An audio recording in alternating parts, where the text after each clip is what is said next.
Em nome do Pai, e do Filho, e do Espírito Santo. Amém. Ó Maria, fazei o meu coração tão puro quanto o vosso, pelo poder que vos deu Deus Pai. Ave Maria, cheia de graça, o Senhor é convosco, bendita sois vós entre as mulheres, e bendito é o fruto do vosso ventre, Jesus. Santa Maria, Mãe de Deus, rogai por nós, pecadores, agora e na hora da nossa morte. Amém.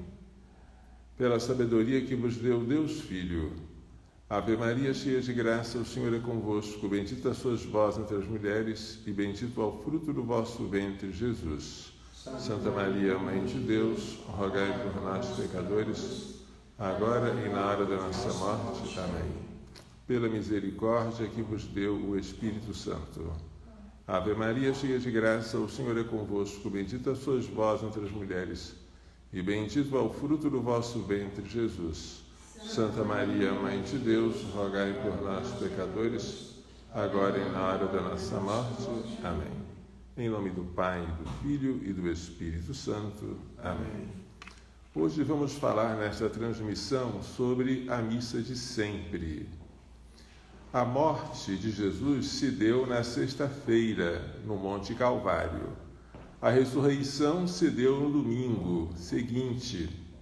Porém, antes da morte e ressurreição de Jesus, ele na ceia, foi numa quinta-feira, quis se entregar, deu-se em comida o pão e bebida o vinho, para nos salvar. Foi aí que Jesus celebrou a primeira Santa Missa. Ele antecipou o seu sacrifício, que seria cruento, com derramamento de sangue, no Monte Calvário, para uma ceia amena, sem derramamento de sangue, em que ele seria oferecido debaixo das aparências do pão e do vinho. Desejei ardentemente comer convosco esta Páscoa antes de sofrer.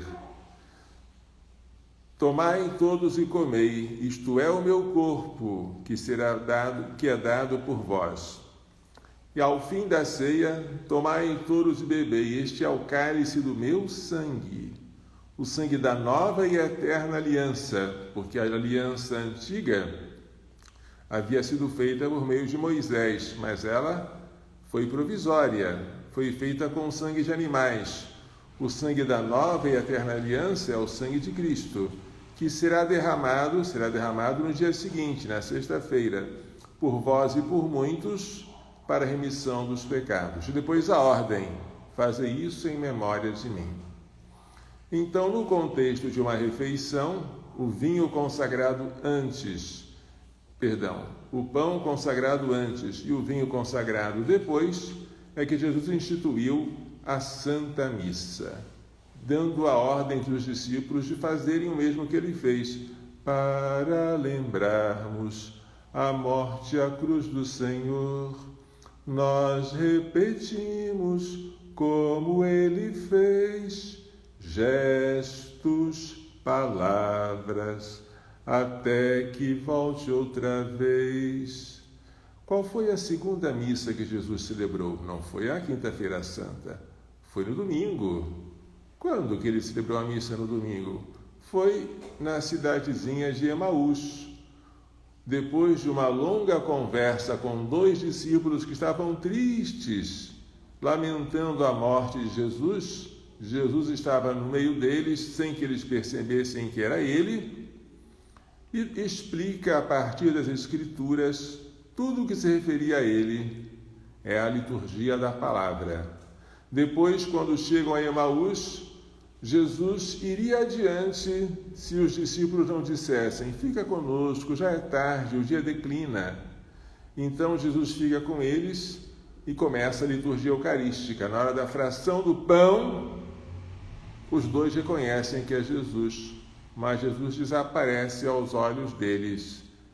Um diz para o outro: não é verdade que o nosso coração se ardia quando ele, durante o caminho, nos explicava as Escrituras? Então, liturgia da palavra, que foi no caminho, e a liturgia eucarística, que foi na chegada a Emaús. Foi a segunda missa celebrada por Nosso Senhor. Mas ele mandou que a igreja celebrasse. E a igreja celebrava. O domingo recebeu esse nome, que é o dia do Senhor. Ele já aparece nos Atos dos Apóstolos, nas cartas de São Paulo, como um dia de reunião litúrgica. Naquele dia se celebrava a Eucaristia com toda a comunidade. E a Eucaristia, é bom saber, ela é sacrifício, sacramento e presença. Como sacrifício, ela se chama missa. Como sacramento, ela se chama comunhão.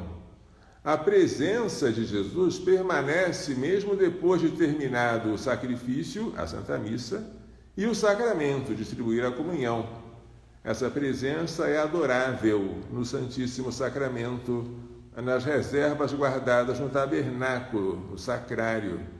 Tudo isso a Eucaristia é, mas a adoração às espécies fora da missa tornou-se habitual num tempo bem posterior à da Igreja Cristã primitiva.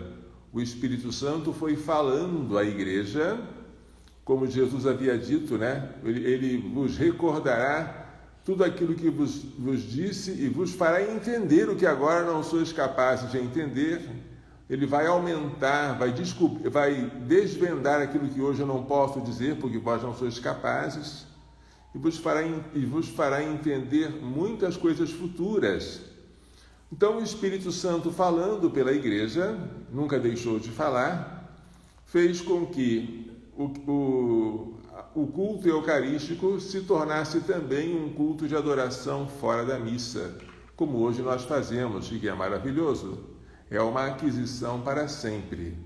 Portanto, nem tudo aquilo que é antigo deve ser preferido porque é antigo. Às vezes, coisas novas vieram para tornar melhores as que eram antigas, sob a ação do Espírito Santo. Antigamente, não havia confissão como nós a conhecemos. O padre, atendendo confissão no confessionário de quaisquer pecados graves ou veniais, dando uma penitência que não é muito grande, e o sacramento pode ser repetido quantas vezes você quiser, desde que esteja verdadeiramente arrependido. Antigamente a confissão era bem mais difícil, ela era dada para pecados graves como o adultério, o homicídio, incluindo o aborto, a apostasia, e ela era precedida de um longo período de penitência em que aqueles que haviam sido afastados da comunhão da igreja pelos seus pecados não podiam comungar, mas ficavam chorando em um setor especial da Assembleia, e a Assembleia orava por eles, e eles só eram readmitidos à comunhão na vigília pascal, a mesma ocasião em que os catecúmenos eram batizados. Era bem diferente a disciplina da igreja de antigamente sobre o sacramento da confissão e como é hoje. Mas não vamos, em nome da antiguidade, voltar ao que era antes. Houve um progresso, houve uma evolução. Nem tudo que é antigo é melhor porque é antigo. Às vezes as coisas que vieram depois são boas porque Deus as fez boas. Inicialmente, a liturgia da Santa Missa era celebrada no contexto de uma refeição, que era chamada de ágape. A primeira carta aos Coríntios, capítulo 11, fala muito bem sobre isso, e São Paulo repreende os cristãos que se banqueteiam nas ágapes, enquanto outros ficam passando fome. Isso não está certo? Bastante de vossa casa para comer? Por que fazeis isso? A igreja percebeu que convinha não fazer mais a Santa Missa no contexto de uma refeição. E foi bom. Hoje não só nós não comemos, mas até fazemos jejum eucarístico, para podermos comungar. Foi uma evolução? Foi. Evolução para melhor. Louvado seja Deus. E assim a Santa Missa, celebrada por São Pedro e São Paulo, por Santo Agostinho, por Santo Tomás de Aquino, por São Pio V, por quem mais poderíamos dizer? São João Maria Vianney, olha só que bonito, esse padre aqui que é o pai e modelo dos confessores, pelo Padre Pio. A Santa Missa, ela assumiu tantas formas ao longo dos séculos, mas a substância dela foi sempre a mesma. E, aliás, o Papa jamais pode mudar a missa de sempre. Isso aconteceria se, por exemplo, ele proibisse de celebrar as palavras da consagração. Ou então, se ele mandasse trocar a matéria da Eucaristia. Em vez de pão ázimo de trigo, pão de cevada. Em vez de vinho de uva, vinho de maçã. Um Papa não poderia fazer isso nunca, porque as missas se tornariam inválidas. O Papa também não poderia fazer com que a adoração a Jesus presente sob as espécies eucarísticas fosse substituída pela adoração a algum dos ídolos do Império Romano. Seria absurdo, né? Então a missa de sempre, tal como nós a conhecemos, não pode ser mudada nem sequer pela Igreja, porque ela é uma instituição divina. No que toca à substância da Santa Missa, ela foi e será sempre a mesma. O que é a Santa Missa? A Santa Missa é o sacrifício incruento, ou seja, sem derramamento de sangue, do corpo e do sangue de Jesus Cristo, oferecido sobre os nossos altares, debaixo das aparências do pão e do vinho, em memória do sacrifício da cruz. Esta é uma definição completa da Santa Missa. Lutero, quando se afastou da Igreja, conservou a Eucaristia como um sacramento, mas não como sacrifício. Para ele, Jesus estaria presente sob e no pão. É o que ele chama de empanação. Mas o sacramento que ele chamava ceia do Senhor não era jamais um sacrifício. Dizia ele que a ideia da ceia do Senhor como um sacrifício foi uma coisa diabólica inventada pelos homens. Dizia ele isso. E até hoje os protestantes, não só os luteranos, quando celebram a sua ceia, não tem nada a ver com o sacrifício da Santa Missa, porque lá eles comem pão, bebem vinho, mas não adoram o pão e o vinho, mesmo depois de pronunciadas as palavras que nós pronunciamos da consagração. Eles não se preocupam se o pão se uma migalha de pão cai ou se uma gota de vinho é derramada, porque é um símbolo. E ninguém se preocupa com um símbolo tanto quanto se preocupa com uma realidade. Aqui está o corpo de Cristo, aqui está o sangue, temos que cuidar de todos os fragmentos, todas as gotículas. Não. Para eles, a Eucaristia é uma recordação do que Jesus fez, mas ela não é a presença do sacrifício aqui, vivo entre nós, em que Jesus Cristo está como vítima, se oferecendo ao Pai por nós, como se ofereceu no Calvário e como se ofereceu na última ceia. Para Lutero, isso não tem o menor fundamento. Nós, católicos, com o Concílio de Trento e com o Concílio Vaticano II, que reafirmou esta doutrina, nós acreditamos que a Santa Missa é um verdadeiro sacrifício. Se você falar qualquer coisa sobre a missa e não usar a palavra sacrifício, está incompleto e é um erro grave. Porque o sacrifício é o núcleo, é a essência da missa. Que Jesus morre misticamente na missa sagrada, é dogma de fé. Você crê nesse dogma?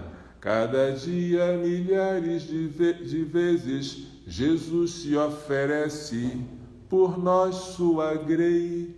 Jesus no altar, a cada missa que é celebrada, se oferece por nós ao Pai, para nos reconciliar com Ele, para nos tornar agradáveis a Ele, para fazer-se um sacerdote perene na pessoa dos sacerdotes que celebram a missa em seu nome e em sua pessoa, in persona Christi, na pessoa de Cristo. É muito bonito. A Santa Missa é maravilhosa. E vejamos esta descoberta da Santa Missa, não narrada pelo cardeal Joseph Ratzinger, que escreveu esse livro magnífico, O Espírito da Liturgia, de leitura obrigatória para todos os que amam a Deus. O Espírito da Liturgia, Joseph Ratzinger, depois Papa Bento XVI, atual Papa Emérito. Não vamos ler esse livro, vamos ler o que aconteceu com um protestante chamado Scott Hahn, quando ele assistiu uma missa católica pela primeira vez. Vamos ler porque vale a pena perceber como foi a sua experiência. Ali estava eu, incógnito, um ministro protestante à paisana, esgueirando-me nos fundos de uma capela em Milwaukee para participar pela primeira vez da missa. Isso foi em 1985.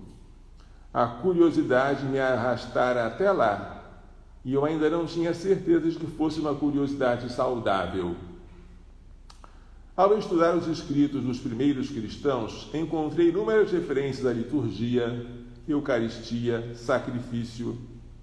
Para aqueles primeiros cristãos, separado do acontecimento que os católicos hoje denominam missa, a Bíblia, o livro que eu mais amava, era incompreensível. Eu queria entender os primeiros cristãos, diz Scott Hahn, mas não tinha nenhuma experiência de liturgia. Por isso, persuadi a mim mesmo a ir ver como uma espécie de exercício acadêmico, mas jurando o tempo todo que não ia me ajoelhar nem participar da idolatria. Lembremos, para os protestantes, a missa é um ato de idolatria. Sentei-me na obscuridade, em um banco bem no fundo daquela capela no subsolo. À minha frente havia um número considerável de fiéis, homens e mulheres de todas as cidades, de todas as idades. Impressionaram-me suas reflexões e sua evidente concentração na oração. Olha como o exemplo dos bons católicos na missa serve para converter um desconhecido. Então o sino soou, plim, plim, e todos se levantaram quando o padre surgiu de uma porta ao lado do altar.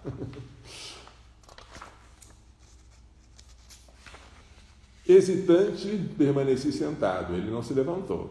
Durante anos, como calvinista evangélico, fui instruído para acreditar que a missa era o maior sacrilégio que alguém poderia cometer. Tinha aprendido que a missa era um ritual com o propósito de sacrificar Jesus Cristo outra vez. Não é isso. É trazer para o presente o sacrifício que ele fez no Calvário. Por isso, eu seria um espectador, ficaria sentado, com a Bíblia aberta ao meu lado. Entretanto, à medida que a missa prosseguia, alguma coisa me tocou. A Bíblia não estava só ao meu lado, estava diante de mim, nas palavras da missa. Um versículo era de Isaías, talvez aquele, Santo, Santo, Santo, Isaías 6. Outro dos Salmos, outros de Paulo. A experiência era prodigiosa. Eu queria interromper tudo e gritar, ei, posso explicar o que está acontecendo aí a partir das Escrituras. Isso é maravilhoso. Não obstante, mantive minha posição de espectador à parte, até que ouvi o sacerdote pronunciar as palavras da consagração. Isto é o meu corpo. Este é o cálice do meu sangue. Então senti todas as minhas dúvidas se esvaírem.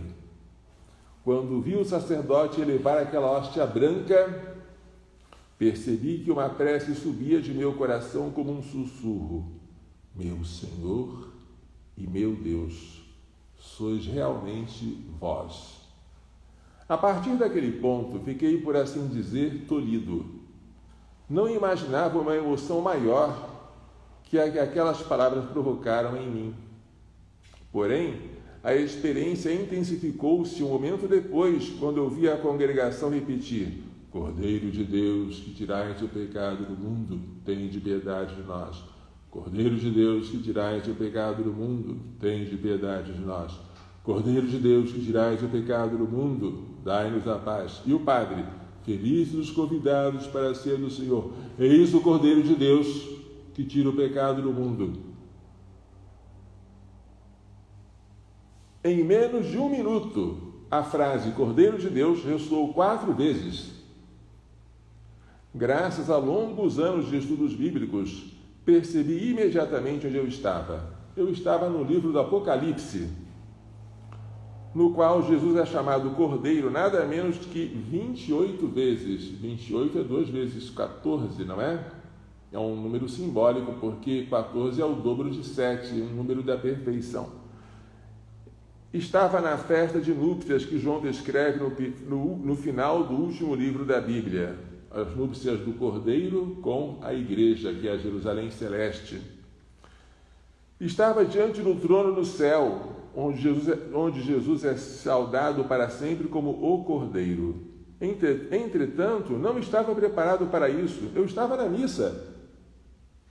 Voltei à missa no dia seguinte, e no outro dia, e no outro.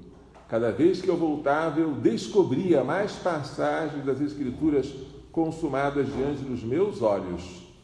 Contudo, naquela capela escura, nenhum livro me era tão visível como o da revelação de Jesus Cristo, o Apocalipse, o último livro da Bíblia, que descreve a adoração dos anjos e santos do céu. Como nesse livro, vi naquela capela sacerdotes paramentados, o Apocalipse fala disso, um altar, uma assembleia que entoava Santo, Santo, Santo. Vi a fumaça de incenso. Sim, a fumaça de incenso aparece no Apocalipse, significando a oração dos santos que sobe aos céus. Ouvi a invocação de anjos e santos.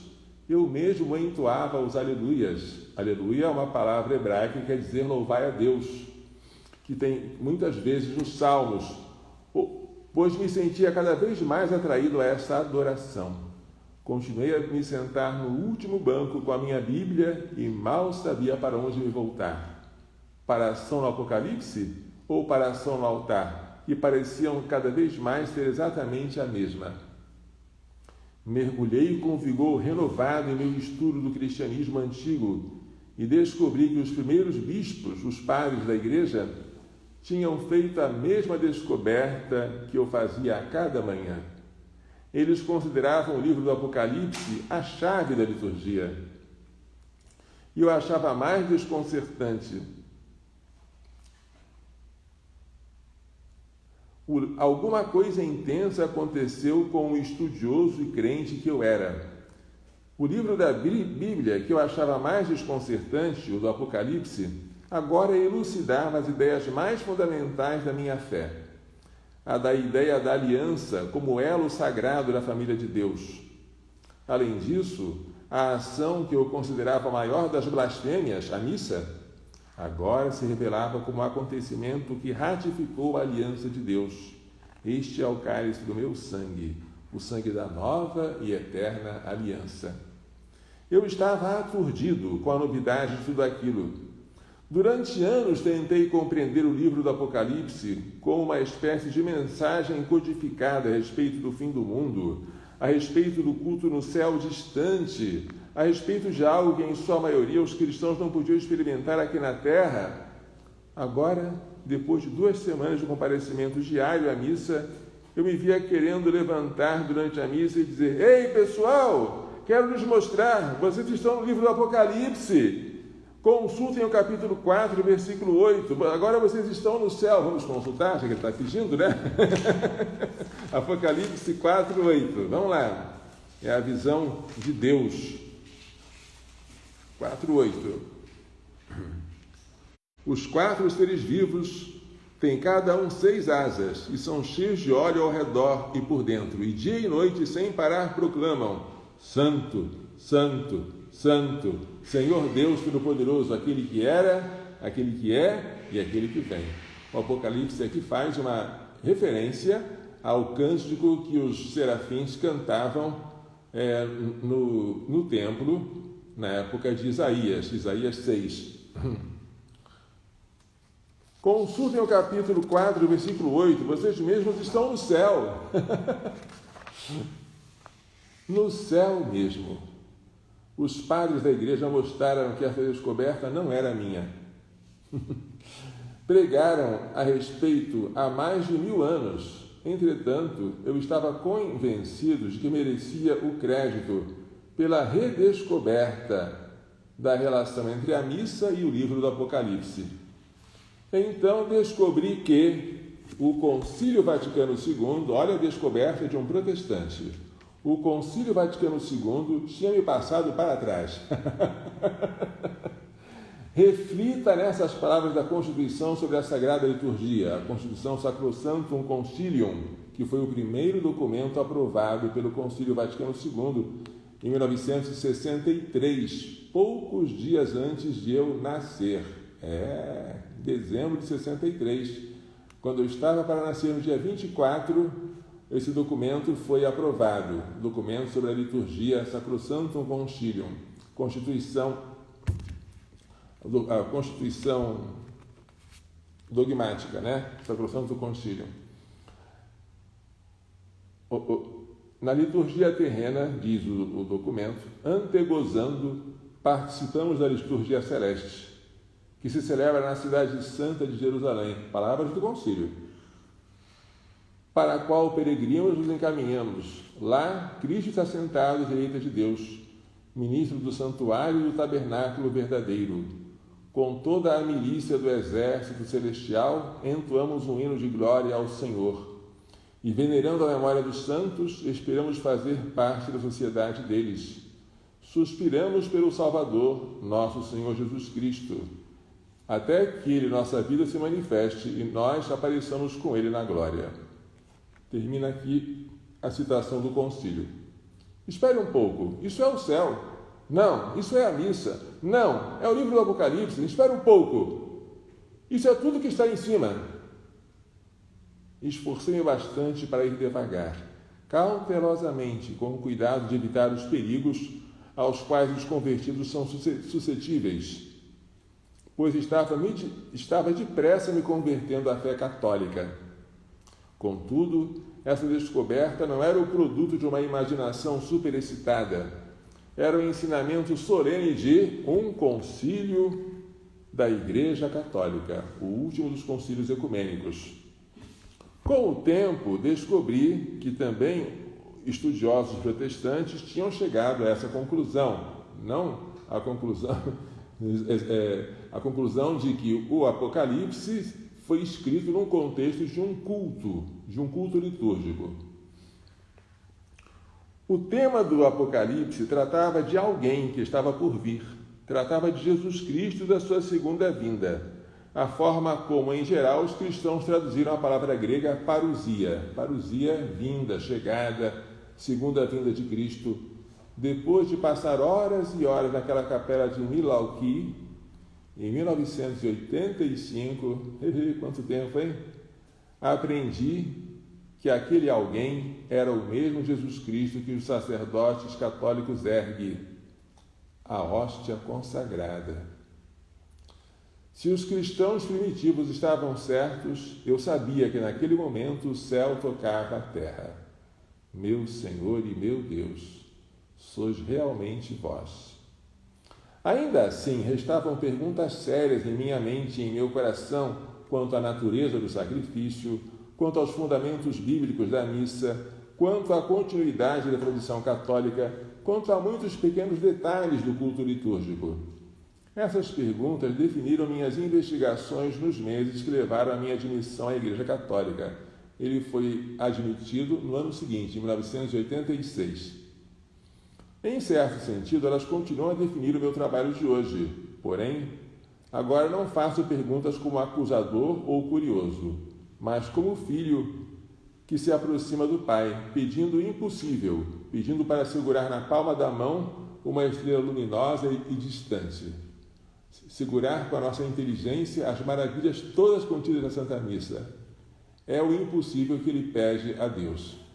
Esse livro, que eu recomendo que vocês leiam, O Banquete do Cordeiro, a Missa segundo um Convertido, mostra como um protestante, participando da Santa Missa, e de acordo com o exemplo do celebrante e dos fiéis que participavam, se converteu.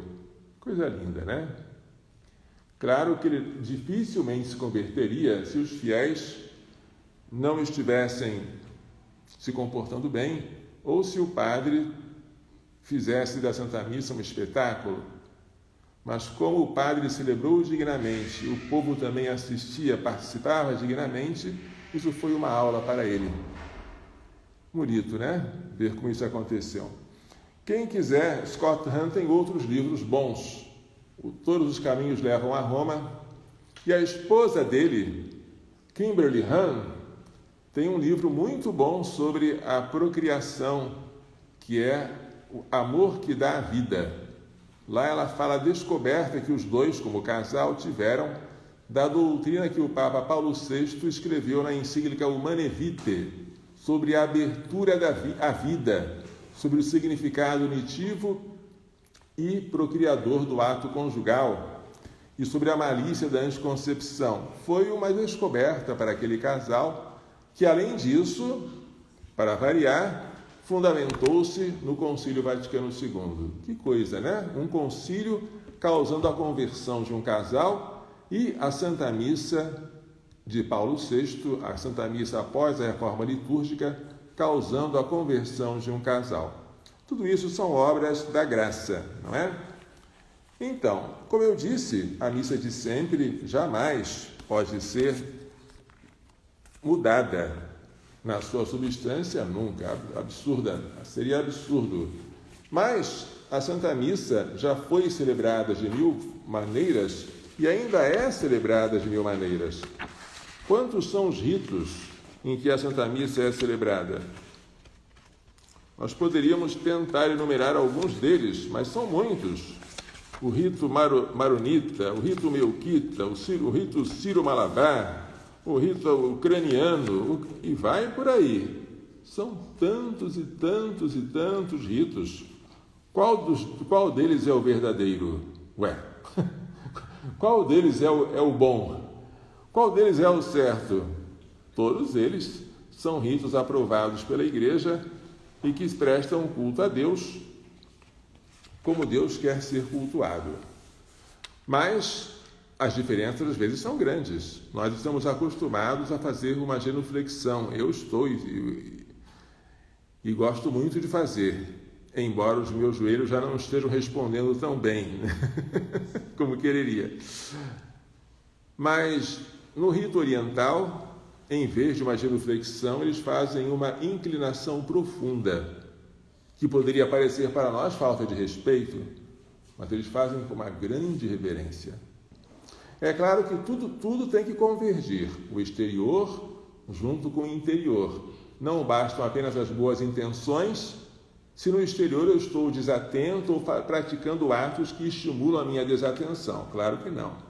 Mas há uma variedade muito grande. O Espírito Santo é espírito de unidade, mas não de uniformidade. Então há espaço para várias formas de se celebrar. A Constituição Sacrosanctum Concilium, que foi a primeira a ser aprovada pelo Concílio Vaticano II, teve um sucesso incomum. A sessão solene de 4 de dezembro de 1963, minha mãe já estava bem gorda, iria me dar à luz em 24 de dezembro do mesmo ano. Nessa sessão, sob a presidência do Papa Paulo VI, o documento recebeu 2.147 votos de aprovação e 4 votos negativos. Foi quase unânime. Para não dizer que não foi unânime, 4 votos perdidos no meio de mais de 2.100 votos de aprovação. Eu pergunto, será que todos esses padres conciliares estavam loucos? Porque eles assinaram esse documento que previa uma reforma da liturgia. A liturgia naquela época era a forma que havia sido instituída, codificada pelo Papa São Pio V, o que hoje nós chamamos de Missa Tridentina. Se a Missa Tridentina, como alguns dizem, ela é imutável, irreformável, imelhorável, o que esses padres estavam fazendo lá? Porque quase todos, a quase totalidade, disse que era necessário ou oportuno fazer uma reforma. Então, eles concordavam que é possível e conveniente reformar aquela missa. Por que depois da reforma houve tanto protesto?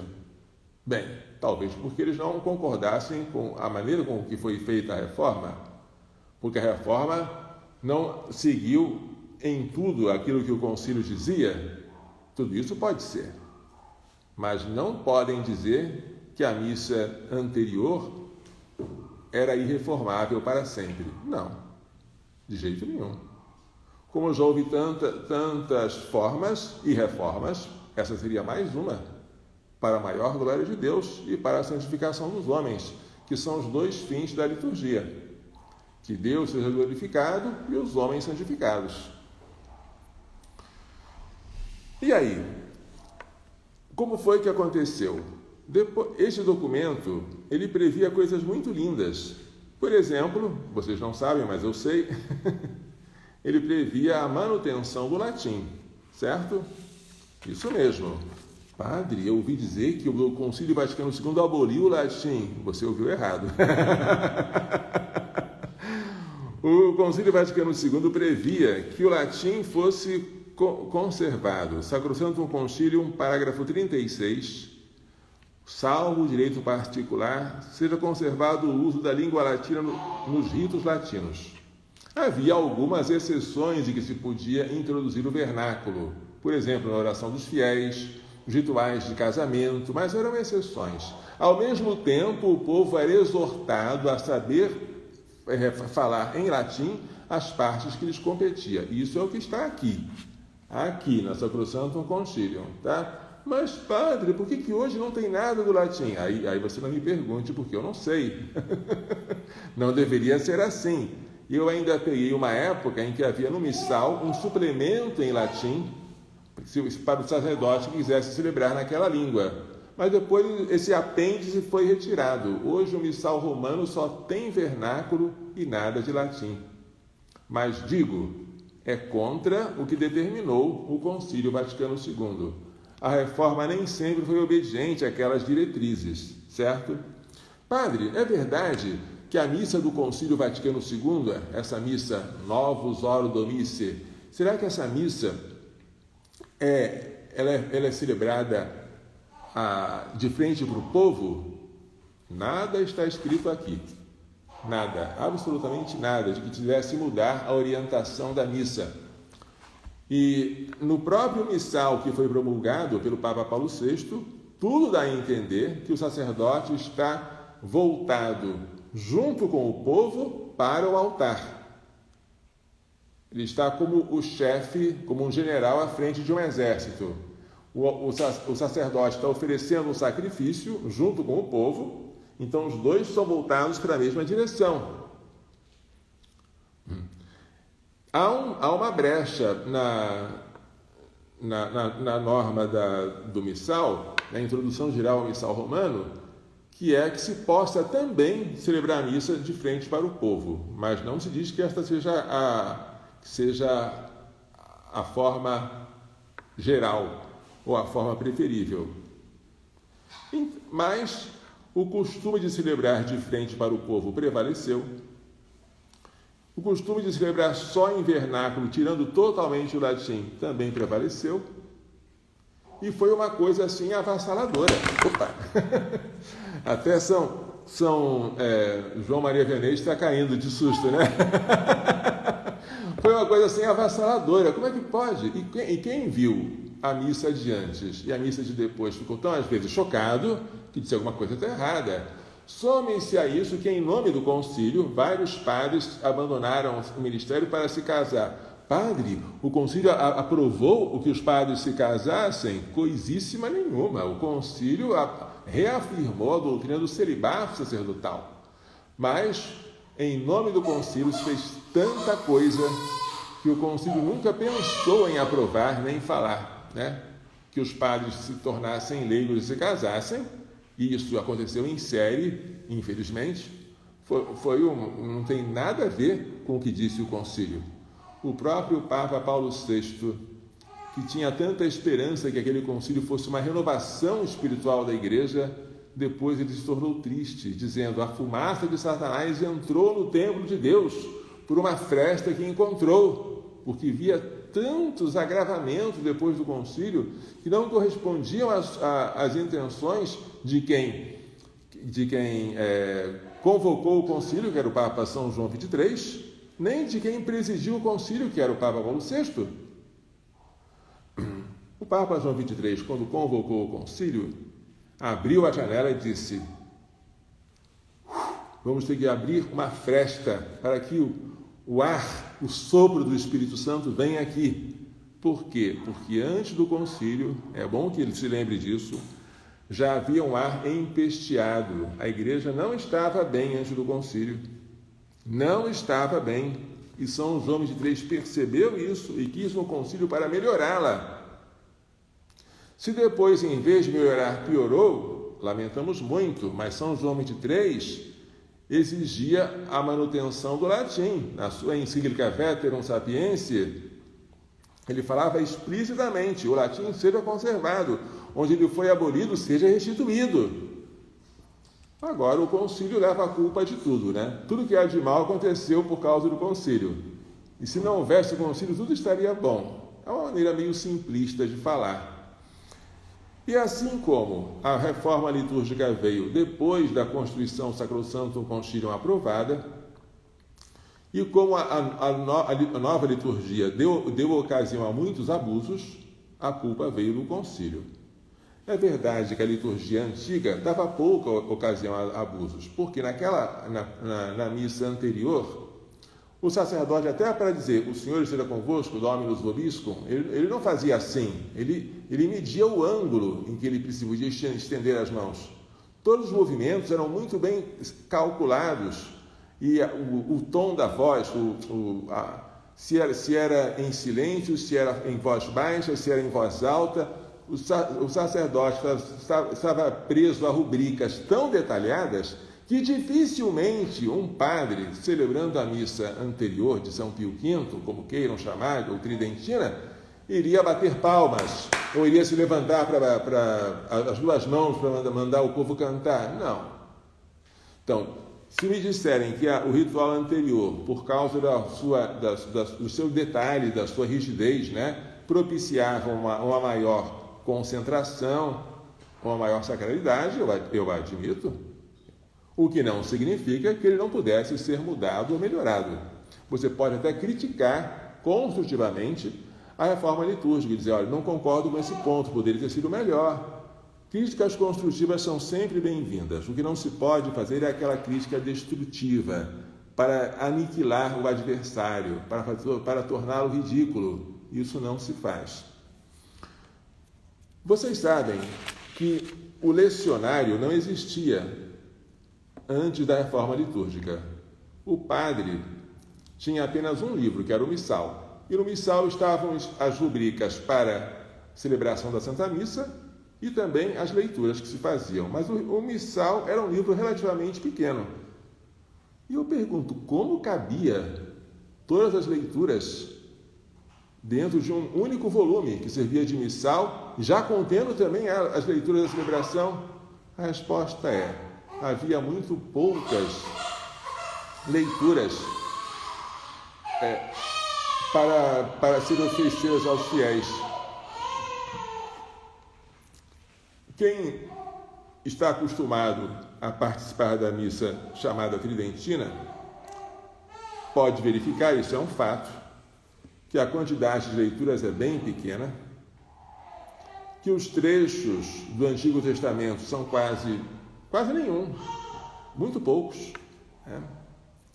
E que se você percorrer todos os dias do ano litúrgico, você consegue ler na Bíblia uma parte muito pequena dela. Alguns livros totalmente omitidos.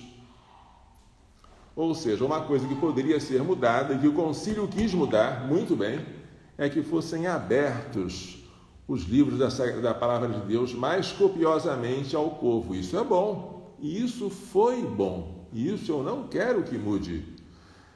Vou ler para vocês, novamente, Sacrosantum Concílio número 51, com a finalidade de mais ricamente preparar a mesa da palavra de Deus para os fiéis, os tesouros bíblicos sejam mais largamente abertos, de tal modo que dentro de um ciclo de tempo estabelecido, se leiam ao povo de Deus as partes mais importantes da Sagrada Escritura.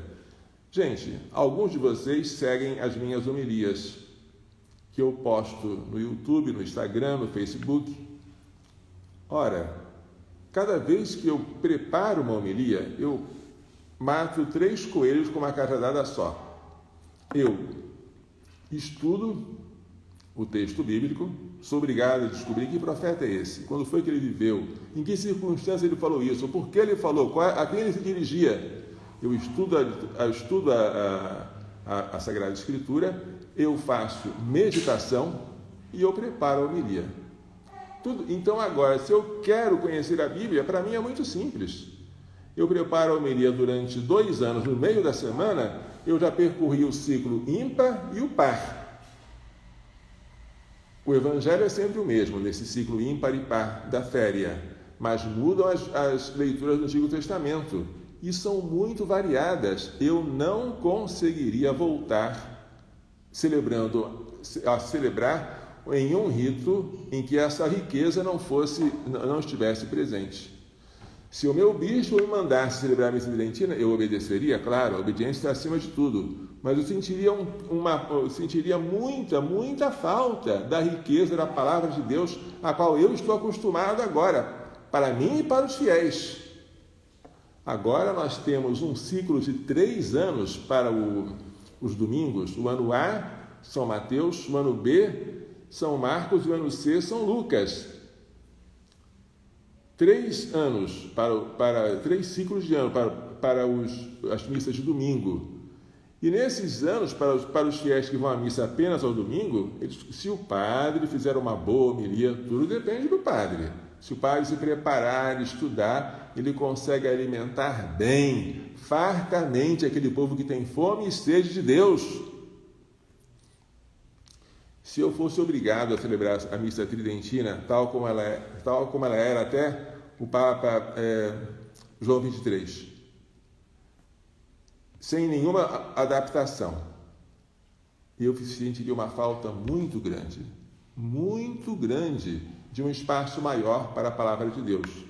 Por quê? Porque, na minha opinião, isso foi um aspecto positivo, mais do que positivo, excelentemente positivo da reforma litúrgica, e eu não aguentaria ficar sem ele.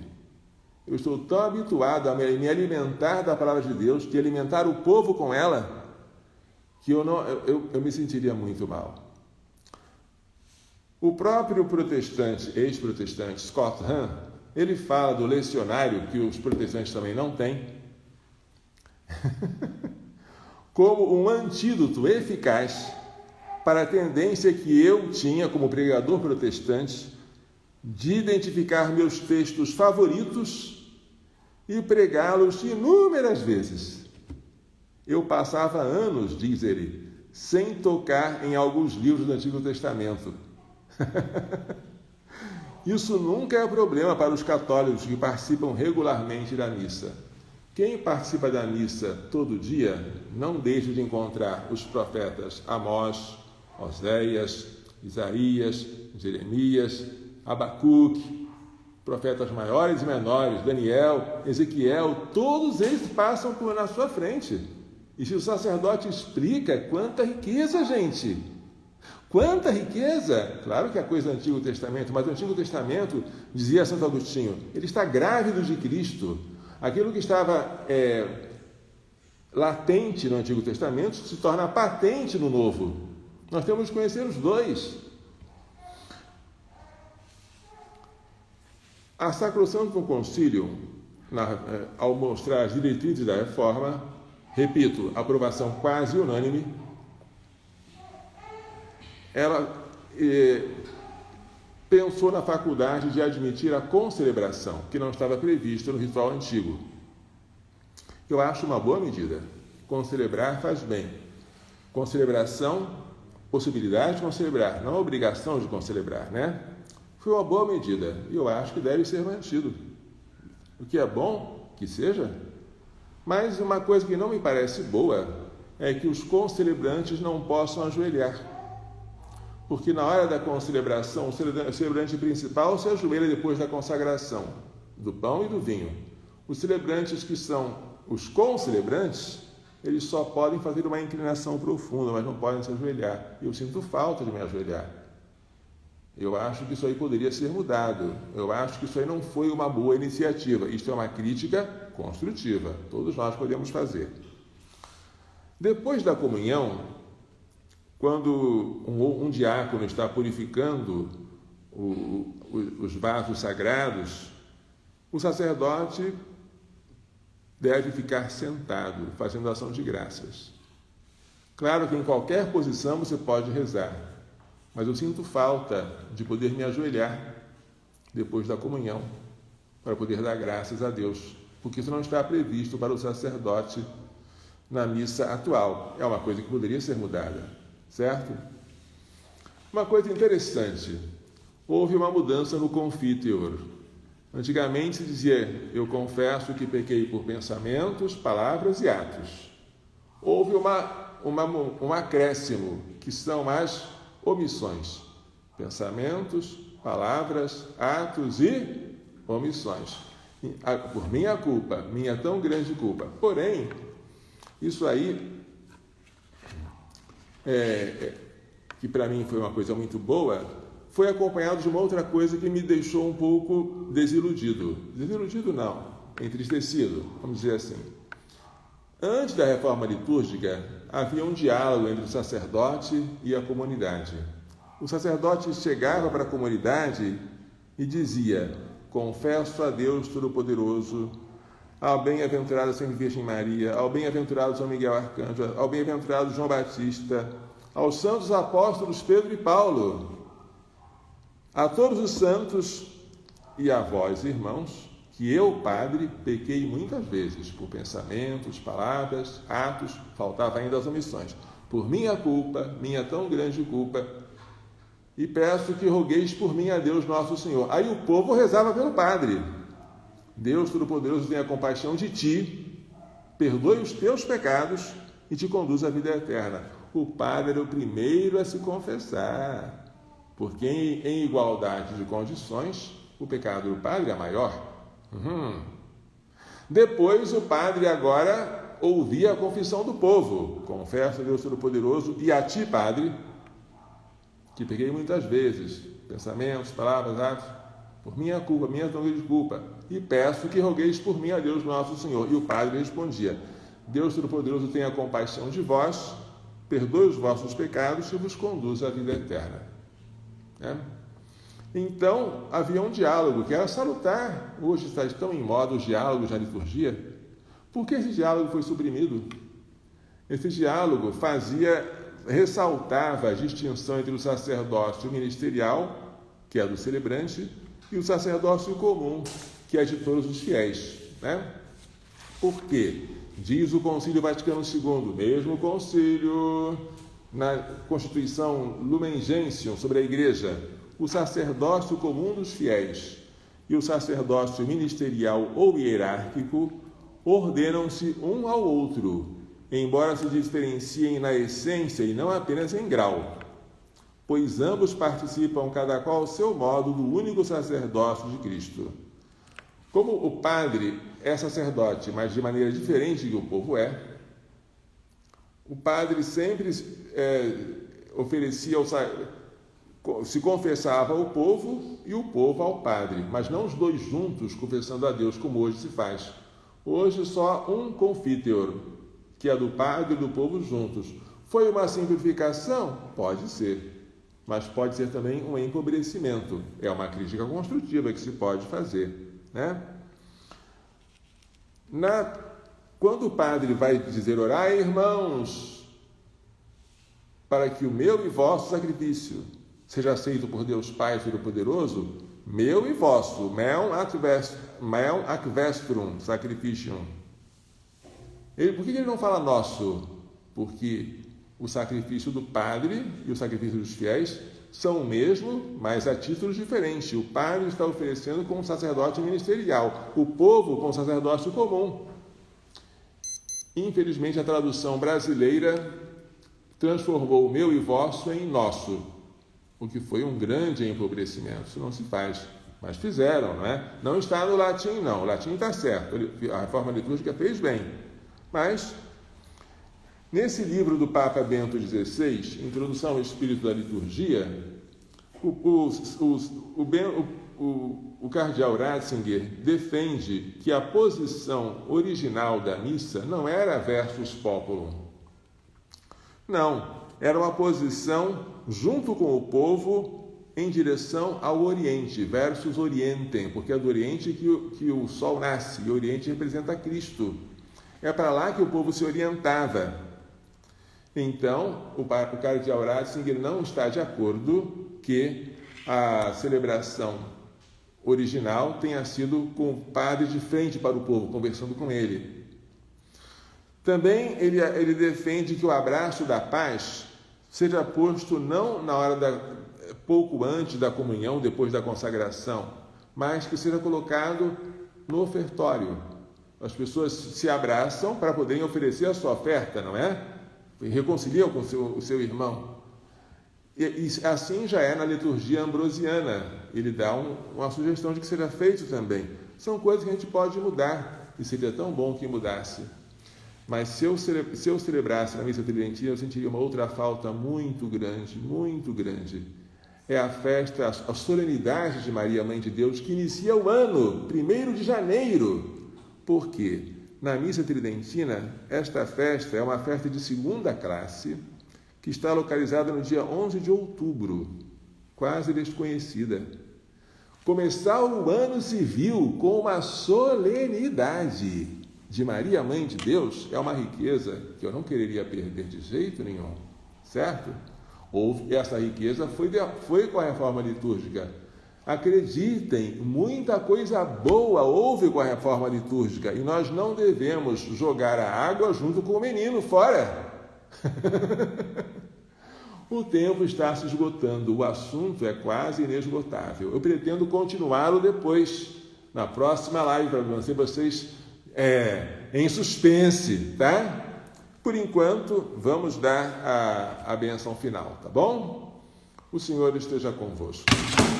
Ele está no meio de nós. Pela imposição de minhas mãos sacerdotais e pela invocação da bem-aventurada sempre Virgem Maria, de São José, seu castíssimo esposo, de São Luís Gonzaga, São Luís de Maria Grande de Montfort, Santa Joana Beatriz, Santa Teresa de Calcutá, São Miguel, São Gabriel, São Rafael, todos os anjos santos, abençoe os textos de guarda, com toda a bênção do céu e da terra, Deus Todo-Poderoso, Pai, Filho e Espírito Santo. Amém. Coração Imaculado de Maria, livrai-nos da maldição do aborto.